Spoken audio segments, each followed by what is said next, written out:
Hello students, goodwill classes में आपका बहुत बहुत स्वागत है। चलिए अब हम बहुत इंपॉर्टेंट क्वेश्चन अपना स्टार्ट करते हैं। क्वेश्चन है मांग और पूर्ति दोनों में एक साथ वृद्धि का संतुलन कीमत व संतुलन मात्रा पर क्या प्रभाव पड़ता है। देखिए अभी तक हमने जो क्वेश्चंस किए थे पूर्ति स्थिर थी, सिर्फ मांग में चेंज आ रहा था, एक बार वृद्धि हो रही थी और एक बार कमी हो रही थी। एक क्वेश्चन हमने ऐसा किया जिसमें मांग स्थिर थी और पूर्ति में चेंज आ रहा था, यानी कि एक बार पूर्ति में वृद्धि कर रहे थे और एक बार पूर्ति में कमी कर रहे थे। ये क्वेश्चन में है कि दोनों में चेंज आएगा और जो दोनों में चेंज आएगा वो सिर्फ और सिर्फ यहाँ पे दे दिया नाम वृद्धि का चेंज आएगा। बात समझ में आई? परिवर्तन वर्ड नहीं दिया, कंफ्यूज मत होना। जब परिवर्तन वर्ड आता है तो उसमें हम दोनों केसेस बताते हैं, वृद्धि भी और कमी भी। लेकिन यहाँ पे बोल दिया है कि मांग और पूर्ति दोनों में चेंज आ रहा है, एक साथ चेंज आ रहा है। और किस चीज का चेंज हो रहा है? वो वृद्धि का हो रहा है। ठीक है, ये ध्यान रखना, किसका हो रहा है? वृद्धि का। तो मांग और पूर्ति जब दोनों ही एक साथ बढ़ते हैं, मांग भी बढ़ रही है पूर्ति भी बढ़ रही है, तो बताना है कि संतुलन कीमत पे क्या इफेक्ट पड़ेगा और संतुलन मात्रा पे क्या इफेक्ट पड़ेगा। देखिए स्टूडेंट, इस केस में हमारे तीन पॉसिबिलिटी हैं, तीन संभावनाएं बन जाती हैं जब एक साथ वृद्धि होती है। तो क्या हो सकता है? अगर हम नॉर्मली देखें, भाई मांग भी बढ़ रही है पूर्ति भी बढ़ रही है, तो क्या होगा? या तो ऐसा हो सकता है दोनों बिल्कुल सेम सेम बढ़ जाए, 30% मांग बढ़ गई 30% ही पूर्ति बढ़ गई। या ऐसा भी हो सकता है मांग बढ़ गई 30%, पूर्ति बढ़ी है सिर्फ 20%, कमी नहीं हुई है, दोनों ही बढ़े हैं, बट मांग ज़्यादा बढ़ी है और पूर्ति में जो वृद्धि हुई है वो मांग के कंपैरिजन में कम हुई है। या ऐसा हो सकता है पूर्ति बढ़ जाए 30% और मांग बढ़े सिर्फ 20%, मतलब पूर्ति में जो इंक्रीजमेंट हो रहा है वो ज्यादा हो रहा है किसके कंपैरिजन में? मांग के कंपैरिजन में। तो ये तीन केस आपके सामने दिखाई दे रहे हैं। ये तीन केस जो मैंने आपको बताए, जे क्या कि जो मांग है यानी कि जो डिमांड कर्व है, जो डीडी है, उसमें इंक्रीजमेंट हो रहा है पूर्ति के इक्वल, आप ये कहेंगे, यानी कि 30% अगर मांग बढ़ रही है तो 30% ही पूर्ति बढ़ रही है। दोनों में जो इंक्रीजमेंट हो रहा है वो बिल्कुल समान हो रहा है। यहाँ कह रहा है मांग की तुलना में पूर्ति में अधिक वृद्धि, यानी कि जो डिमांड कर्व है और जो सप्लाई कर्व है, इन दोनों में अगर हम देखें तो क्या होगा? सप्लाई में जो इंक्रीजमेंट है वो ज़्यादा है, क्योंकि मांग की तुलना में बोल दिया पूर्ति में ज़्यादा वृद्धि है। यहाँ पर क्या होगा? पूर्ति की तुलना में मांग में ज़्यादा वृद्धि है, यानी कि डिमांड ज़्यादा रहेगी, जो चेंज आएगा वो ज़्यादा रहेगा किसके कंपैरिजन में? एसएस यानी कि सप्लाई कर्व के कंपैरिजन में ज़्यादा रहेगा। तो अब एक एक पॉइंट को हम डिफाइन करते हैं विद ग्राफ से। आपको ग्राफ बना के देखना है कि क्या रिजल्ट है। तो सबसे पहला पॉइंट है मांग और पूर्ति दोनों में समान वृद्धि कर रहे हैं हम। ठीक है, अब देखिए समान वृद्धि का मतलब हो गया कि अगर 20% मांग बढ़ाओगे तो 20% ही पूर्ति बढ़ानी है, थोड़ा सा भी कम या ज़्यादा डिफरेंस नहीं करना है। ये नहीं कि मांग 20% बढ़ गई तो पूर्ति आप 18% बढ़ा रहे हो, नहीं।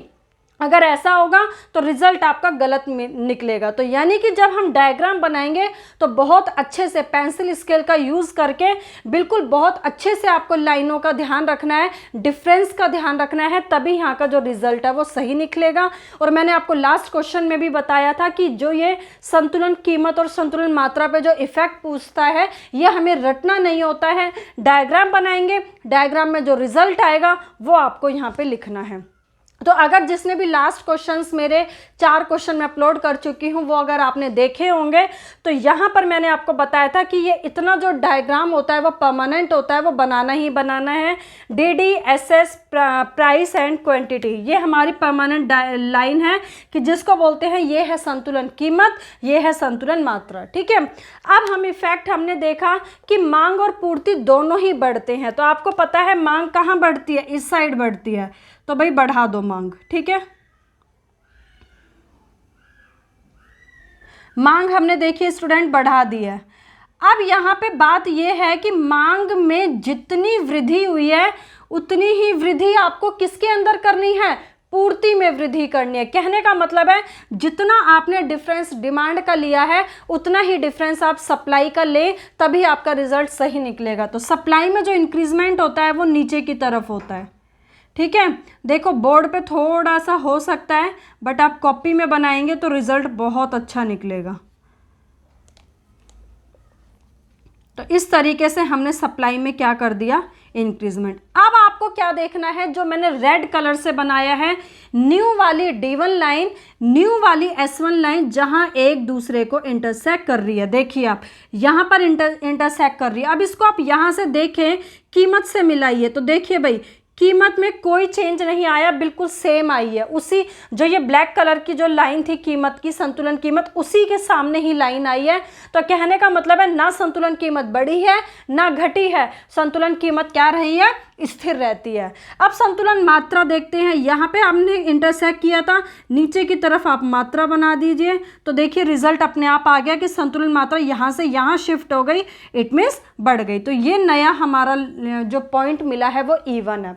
तो जब दोनों में समान वृद्धि करेंगे तो संतुलन कीमत स्थिर रहेगी और संतुलन मात्रा बढ़ जाएगी। ठीक है, अब आते हैं अपने पॉइंट नंबर 2 पर, मांग की तुलना में पूर्ति में अधिक वृद्धि। अब पूर्ति में वृद्धि ज्यादा करनी है, पहले हम मांग में वृद्धि कर देते हैं। ये देखिए मांग में वृद्धि कर दी, ये देखिए थोड़ा सा बोर्ड पे यहाँ पे डिफरेंस कम ज़्यादा हो सकता है, लेकिन आपको डिफरेंस जितना यहाँ ले रहे हो उतना ही यहाँ का होना चाहिए, बिल्कुल सेम लाइन चलनी है।